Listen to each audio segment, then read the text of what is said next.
Beat. This is the Beat of CT. My name is Jenny Boom Boom. DJ Meechie is here with me. Hi, Meech. Wait, what's up? What's up?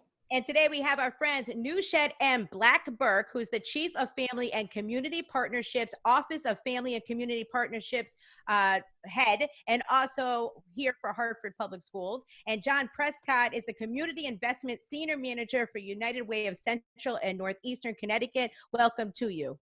Good afternoon. Thank you for having us.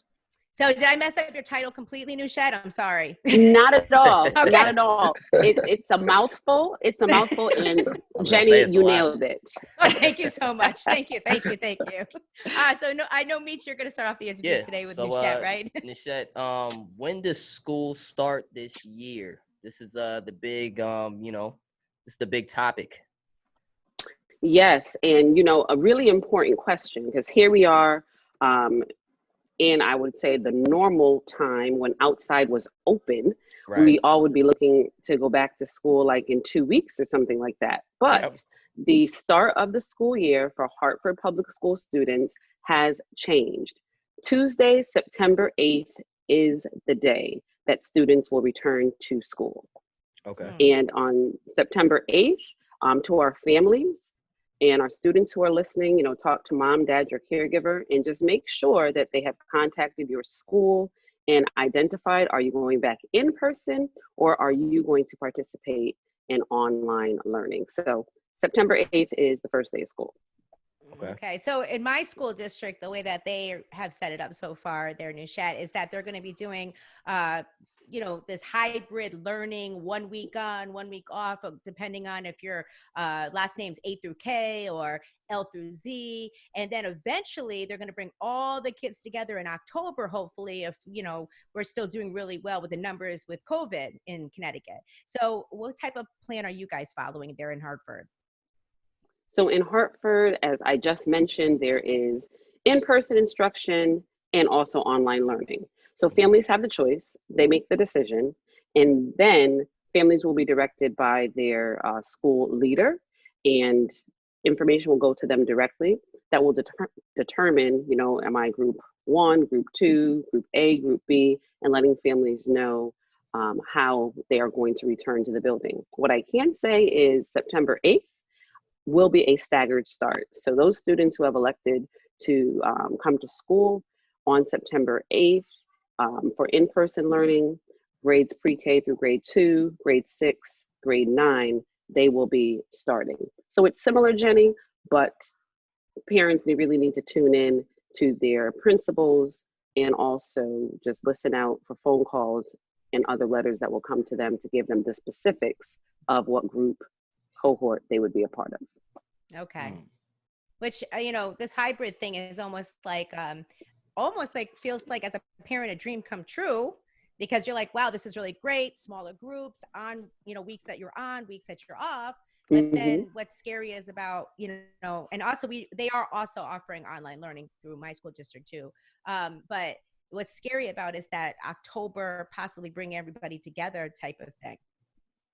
Yeah, and you're correct. I mean, so all students for online learning Tuesday, September 8th, and students who are returning in person that first week of school, it's going to be staggered. So really encouraging folks to go out to our district website. That information is there, but also you can call the Welcome Center, 860-695-8400, and they'll be able to tell you the staggered start for your student as well as the grade level and what day. But that first week, September 8th, is the day. So want to keep stressing that.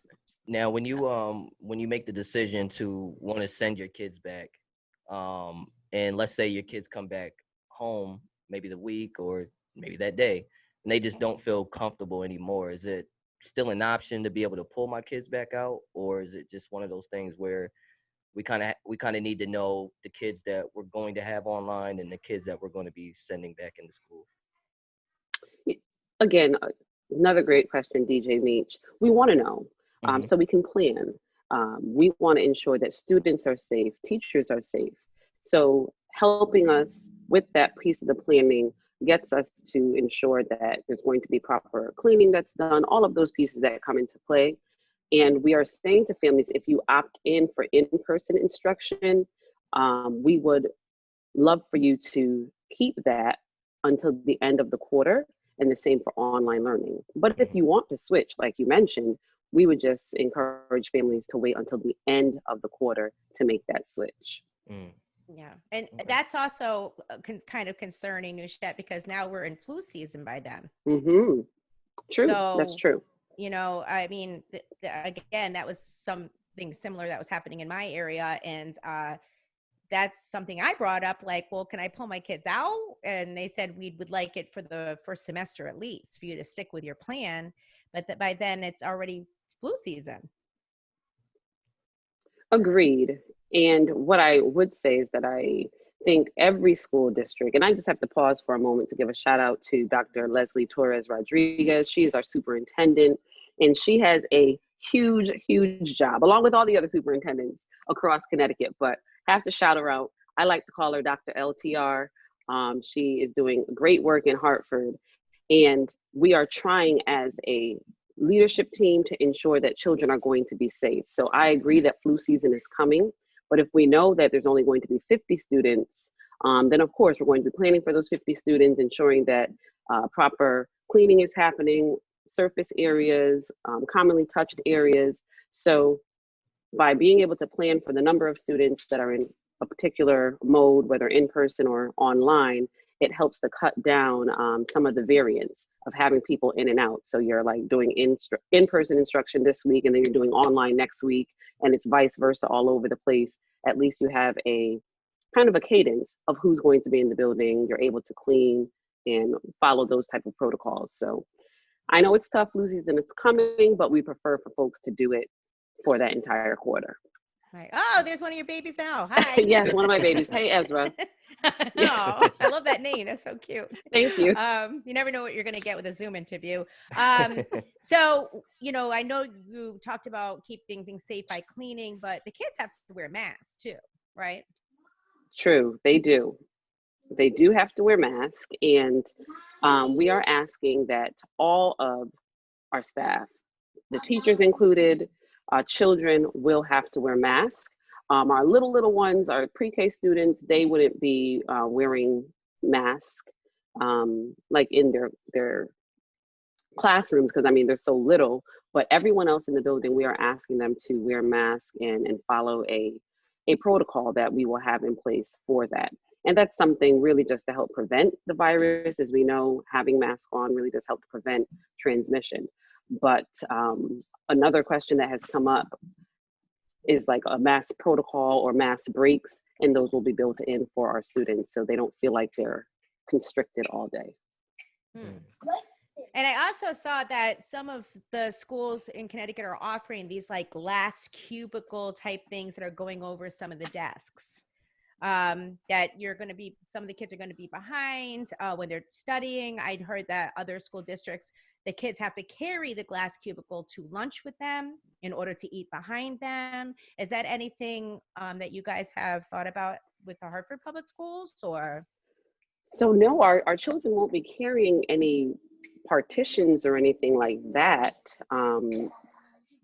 carrying them through the building or anything like that. But as far as having physical distancing as best as possible in our schools, that will be in place, ensuring that there's clear demarcations on the floor for students to follow, like, this one-way traffic, those type of pieces.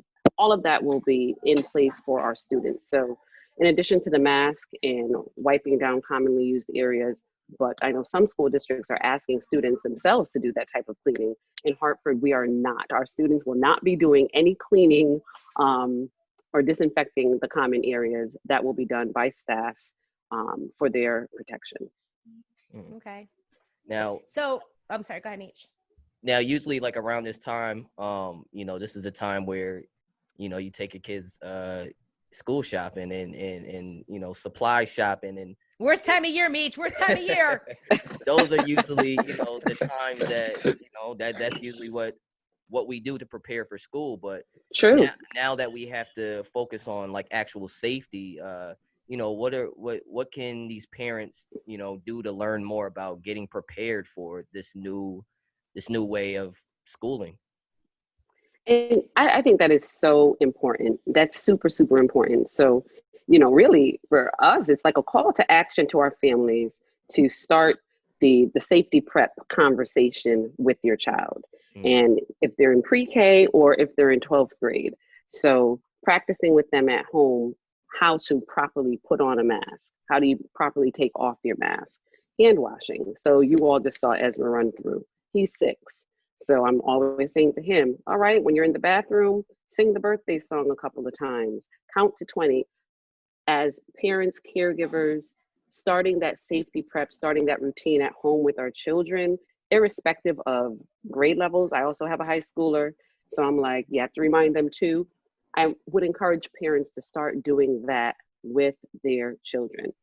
That's like one of the big things is to start that safety preparation at home, explaining to them the importance of wearing the mask, the hand washing, and helping them kind of denote and understand what physical distancing looks like. So that's what I would say to families to help students prepare, and also really ask them about their feelings. I mean, I'm a grown-up and I have the blues every now and again. I'm like, outside is not open and it's August.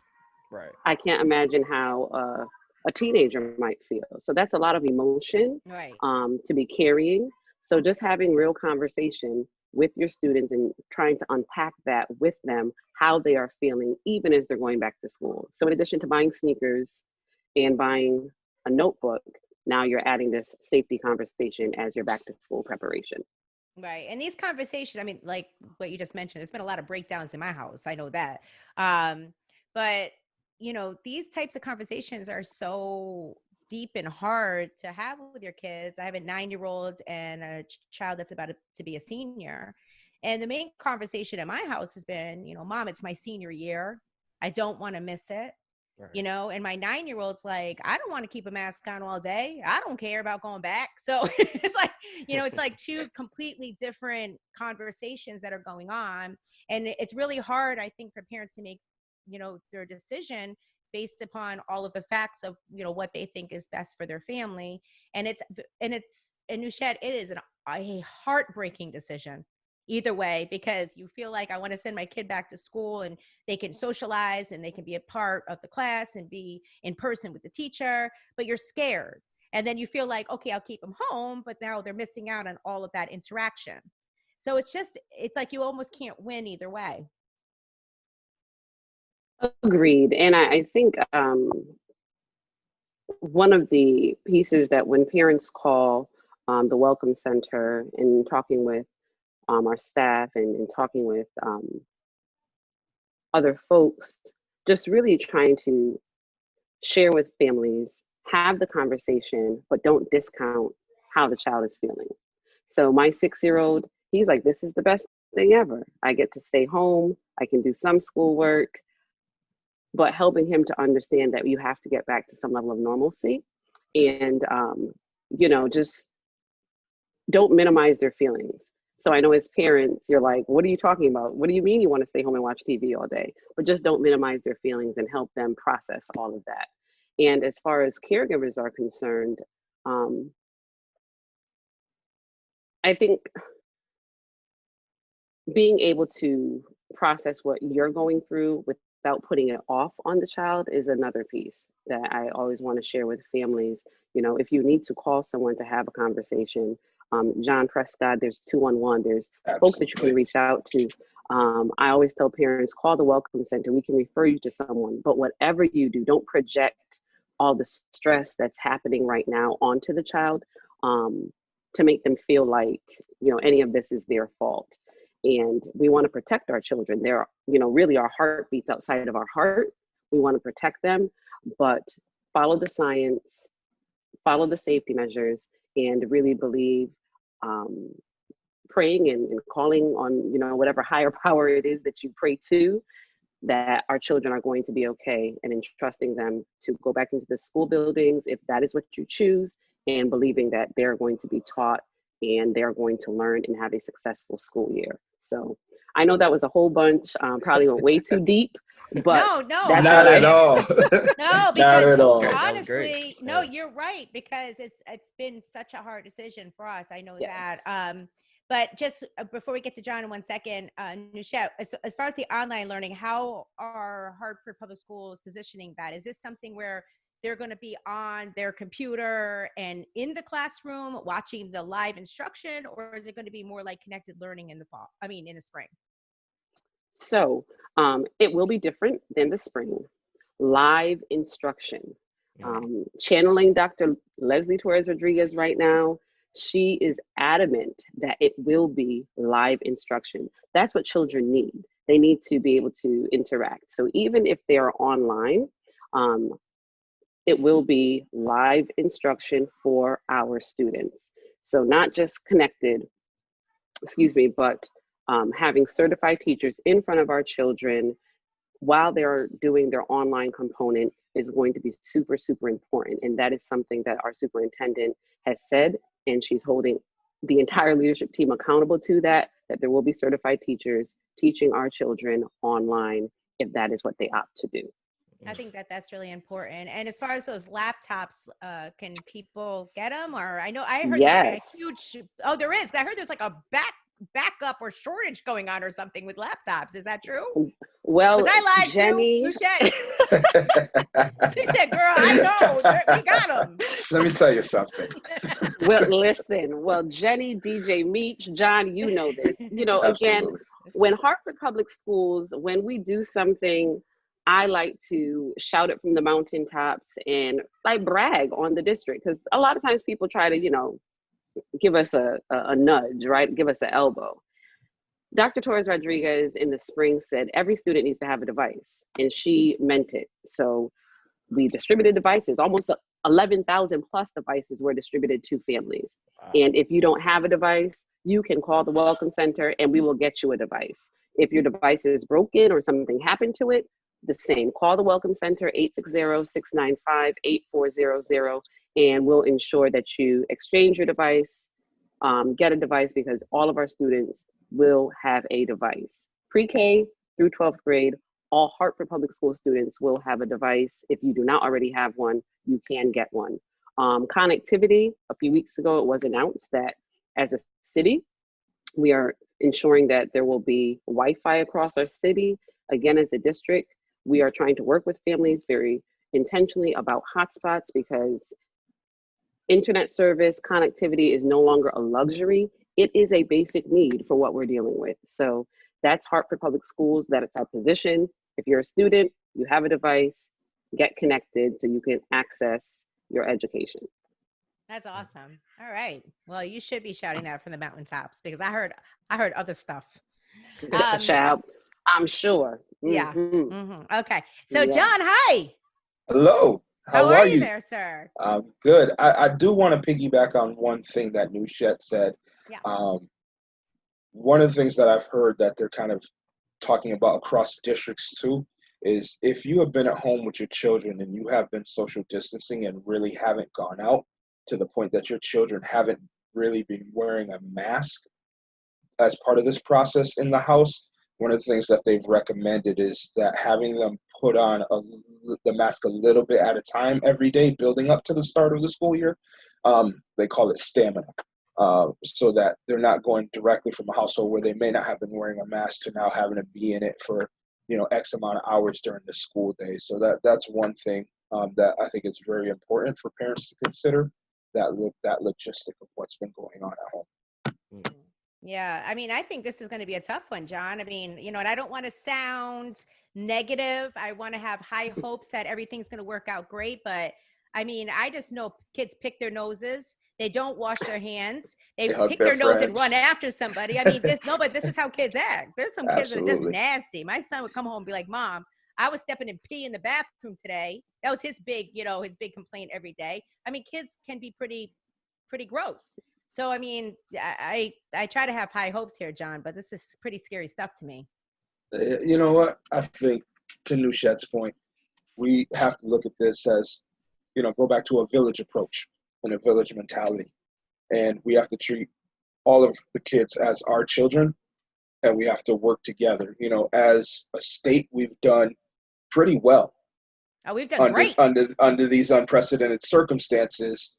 to kind of quell the growth of the virus and the spread of it and things of that nature by everybody working together, wearing your mask, keeping your distance and things of that nature. And we really need to continue that momentum, and work together as a team. And again, like I said, treat all children as our own and make sure that we're following the protocols that Nuchette went through, that the other districts are doing, 8400, and find out what do you need to do to be ready for the school year. For the other districts, same thing. Call your school district, get in touch with your family liaisons or their welcome centers so you know what to expect. That's one of the challenges is if you don't know what the expectation is, and you haven't been part of the town halls that the different districts and superintendents have been having to lay out the plans, it's going to be exponentially more harder, for you to help your kids be successful, and could cause added anxiety. So we need to work together. We need to make sure that everybody's following protocols and that everybody has the resources that they need for their households, for their children. We have grandparents too, so their grandchildren to be successful and stay healthy, and we continue the momentum that we've had in Connecticut with this outbreak. So, I mean, Meechie, you went to New Britain schools. Could you imagine yourself with a face shield all day on? Not at all, especially not in those times. Meechie's like, I was too wild. I'd have pulled that thing off and threw it at somebody. And they're going to have mask breaks as well, to Nuchette's point earlier, because, it is going to be challenging to be that long in a mask. So they'll be able to have designated areas where they go out to, and, different districts will be doing different things along the lines of that. That's why I said it's very important for them to reach out to their family centers and their liaisons in the schools. So moving forward for the fall, John, will there be any programs put in place for families to I know you said we can give you guys a call, but, any sort of town halls that United Way might be putting together? Because I think that would be a great thing if the parents could get together on Zoom or whatever and just kind of discuss and, any problems that they've been facing. We're looking into, how we better engage the community. Yeah. In this circumstance, we always want to defer to the experts like Nuchette and Dr. Torres Rodriguez, that are the ones that are shaping the path and working with the state and the Department of Education on what are the best protocols to keep our children and families healthy and safe. But we're always willing to collaborate. We want to be a resource. We want to make sure. You spoke about 2-on-1 earlier, Nuchette, and we want to make sure that people are aware of what are the resources that are out there. One of the challenges, school starts up. If parents have to go back to work and the kid is doing remote and, one parent is home or it's an older sibling that's home with the kids, the anxiety that this can cause around food and making sure that your children are eating and things of that nature. So, we want to make sure that our families know where to go, where they can get resources. So SNAP, for example, although SNAP enrollment went up a bit, and SNAP is Supplemental Nutrition Assistance Program, that people may not know what the acronym stands for. It did increase, but it was still very low. So people can call 2-on-1. It's a federal program that helps, millions of people get food to put on their table. So they can reach out, call 2-on-1, get in touch with SNAP. The Office of Early Childhood, for example, is setting up a special hotline that's geared towards teachers or school personnel and help them find childcare for when they go back to work as well. And same thing with families, call and see what's available, what are the services, what daycares are available and things of that nature, what the fee rate is, if it's subsidized, care for kids, if it's sliding scale. These are just some of the things that we want our families to know about, because it is one less source, to Nuchette's point earlier, of anxiety for the parents, which then could become anxiety for the students. Right. Can I just say United Way, by the way, I don't want to interrupt, sorry, Meech, but United Way, man, you guys are amazing. Amazing over there. We have a lot of great partners, that are doing the work at the ground level. You can accept the accolade. Yeah, go ahead, Meechie, I'm sorry. It's a team.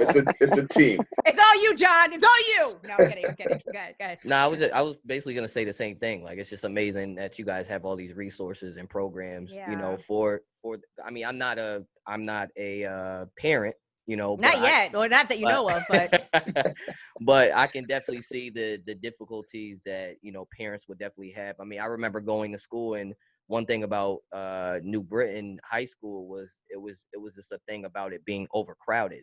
So you had a lot of kids that wasn't getting maybe the enough attention or enough, you know, for them to be able to perform the way that they, you know, were able to perform while they were going to school. So I can see now kids are dealing with all of this other stuff, but then obviously have to deal with safety now. They have to deal with this, deal with that. So I can see the strain that this could put on, you know, a family, or the strain that it could put on, you know, parents, and especially the parents that have to stay at home with their kids and homeschool their kids. Like, so it is a great thing to see that you guys have all these programs in place, you know, for them. Like I said, it is a team effort. We have great partners like Nuchette and Hartford Public Schools, Superintendent Leslie Torres Rodriguez, Superintendent Nancy Serra in New Britain, Nate Quinnell, Superintendent Quinnell in East Hartford, and Superintendent Youngberg in Wyndham, Superintendent Gary in Manchester. That, you know, really kudos to them, because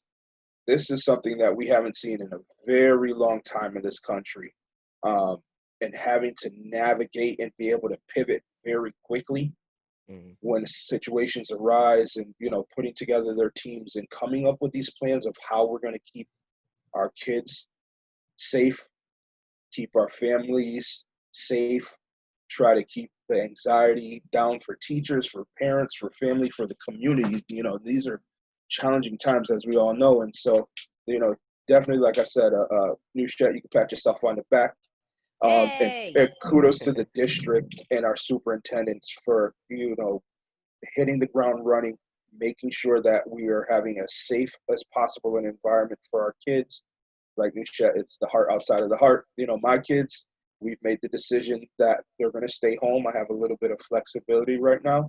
But to Nuchette's point, my daughter, she was in kindergarten going to first grade. She did a Zoom graduation. My daughter was not happy about that at all. Yeah. You know, a couple of tears were shed. My son was like, whatever, you know. So I got a 6-year-old like Nuchette and a soon to be just turned 6-year-old and a soon to be 5-year-old. And, you know, they're night and day in personality. And so having those conversations too, to your point, with them about what they're feeling on a day-to-day basis is just as important as making sure that, you know, they have their hygiene protocols in place. You know, New Britain, I know they're asking that they have 2 masks, you know, bring one that they're going to wear and have a backup in case something happens, in addition to, you know, the application of the face shields and things of that nature. So challenging times, we just want to be a resource. Nuchette, I know that based off an email I got, that Hartford Public Schools has an event coming up, I believe, a backpack back to school event. Did you want to talk about that? So there are, you know, a bunch of different back to school pieces that are taking place. So, you know, I encourage everyone to check out our district websites. I know schools are going to be doing some different things, innovative things. We're living in that time where, like, innovation is like what you have to have, because we had drive-through graduations and, like you said, Zoom, all kinds of innovative things. But yes, so Hartford Public Schools, Tuesday, we are being intentional and reminding families. We know that we have many students that live in the city, but this event is for Hartford Public School students. And Forsyths, Weaver, Hartford High, Wish, and Belize. And the time is 1 to 3 Tuesday. And want to remind parents that, yes, we are going to distribute what we're calling learning kits, right? Learning kits, including hygiene kits, supplies for schools, PPE, but we're reminding families it's really 1 per family. So when you come out, it's really going to be a drive-up, walk-through. We want to see you, remind you about the first day of school, and we go from there. So thank you, John. I was going to plug that at the end, but thank you. That's job, what good John. partners do, Good right? job, John. Right. You know? That's, That's you okay. know, work in That's tandem. what good partners do, right? Yeah. Yeah. So it's definitely smaller, much smaller than what we did last year for several reasons. We are in a pandemic. So Right. families, if you come out on Tuesday, you better have your mask. Social distancing is a must. And again, it's while supplies last. Jenny, can you say that one more time for me? Because they might listen to you. Can you say while supplies last? Oh, that's all I do for a living. While supplies last. Yeah. Okay. All right. DJ Meech, can you say it one more time? While supplies last. He did it better than Okay. me. Wow. Okay. All right. Good. So while supplies last. Nuchette, families that are relying on meals, right? At school, because there are families that do rely on that. Is it best to go John's route and maybe, become a member of the SNAP program, or are you guys supplying lunches or breakfasts at the school still, even if you're doing online learning? Yes. So Jenny, community and team is super important. And I'm going to call her by name, Miss Lonnie Burt, who's our Director of Food Services, and her absolutely amazing team. I mean, they haven't flinched. Since March 13th, they have been doing the thing. I mean, serving hundreds of thousands of meals to families. And that will continue. That will continue in a modified way. Right now, we have 17 meal sites across the city. So of course, school's going to be in session. So all 17 meal sites would not be open. So we are actually, after this call, I'll be talking with her and some other folks and just trying to get down to exactly what it's going to look like and feel like. But even if you are a student and you're online, your family will still have access to meals as a Hartford Public School student. Whether it's, you're going to pick up 2 meals on Monday and you get the other 2 on Thursday, we'll work through it, but they will still have access to meals. Great. If you're an online student or, absolutely. That's great news. So Nuchette, give me the website again for more information about everything that's happening with Hartford Public Schools. Sure. And I pulled it up because I was like, I'll get it wrong. That's good. I will get it wrong. That's good. Here we go. Yeah. hartfordschools.org. So www.hartfordschools.org. Or you can call 860-695-8400. Shout out to the Welcome Center team, Judith, Shelly Mar, Leslie, Emily, holding it down, always on the phone lines. And to the OFCP team, Tamara, Lindsay, Kishima, Tiffany, Viviana. I got to make sure I didn't forget anybody. Help me out. Did I miss anybody, Somebody's John? going to hate you. No, I think you got everybody. One more time. Tamara, Kishima, Lindsay, Tiffany, Viviana, and Vivian. There you go. I got it. You got them all. You won't be facing the wrath of that group of people. So, John, United Way, you guys looking for any help right now? So, yeah. Like I said, we were doing the mask, the shields in partnership with New Britain Public Schools. We also were working with partners that were providing the cloth mask. And so if there are schools or entities out there that are looking for cloth masks, they can go on the United Way website. And there's a section where you're looking for volunteerism and opportunities to engage. They could also talk to one of my co-workers. Her name. John, we can't call you personally. What's going on now? You're too big now? I'm in a different department. I mean, if they want to call me, I'll make sure they get to the resource. Sorry, John. But for for those that are interested in volunteering to either work on masks, we also have Stuff the Bus that's coming up, and that is our annual school supply drive that we donate to our partner districts, including Hartford Public Schools, New Britain, Wyndham, East Hartford, Manchester, so on and so forth. They can either go to unitedwayinc.org/events, or they can contact Annie Summers Fasano, and her number is 860-493-1135. Well, thank you very much to both of you. Yes. We learned a lot. I feel like we know more stuff. So that's Thank all that matters, right? Yeah. Today, thank you to Nuchette M. Black-Burke, who is the Chief of Family and Community Partnerships, Office of Family and Community Partnerships for Hartford Public Schools, and John Prescod, who is the Community Investment Senior Manager for the United Way of Central and Northeastern Connecticut. Thanks so much to both of you. Thank you. Thank you, Jen.